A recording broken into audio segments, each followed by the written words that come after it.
गुरुजन वर्ग आणि माझे जमलेल्या मित्रमैत्रिणींना आणि शिक्षक सर्वांना माझा नमस्कार. माझे नाव सम्यक संजय गांगुडे आहे. आज मी तुम्हाला एकोणासबद्दल काही दोन शब्द सांगणार आहे. ते तुम्ही शांत चित्ताने ऐकावे अशी माझी नम्र विनंती. 19 फेब्रुवारी 1630 रोजी शिवरायांचा जन्म पुणे जिल्ह्यातील शिवनेरी किल्ल्यावर झाला. अशा वेळी कुमलाई गावात सह्याद्रीच्या दऱ्याखोऱ्यात आणि जन्म झाला तेजस्वी शुभा राजांचा.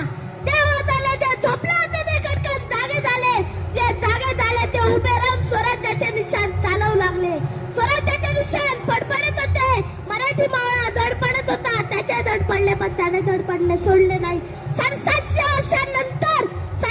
वर्षांनंतर आदिलशाह निजामशाह यांच्या धडावर पाय देत राजाच्या राजधानीत म्हणजे रायगड येथे 32 मान सोन्याचा सिंहासन सजलं.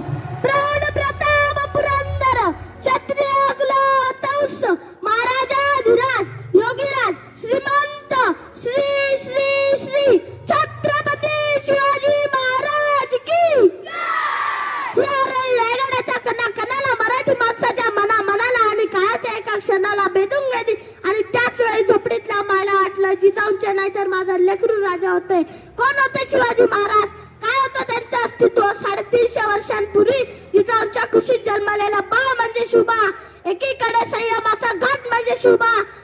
त्या रक्ताची लाट म्हणजे शुभा. तुमचा आमचा अख्ख्या माणसाचा बाप म्हणजे शुभा. एवढं बोलून मी माझे भाषण झोपतो. जय जय महाराष्ट्र. छत्रपती शिवाजी महाराज.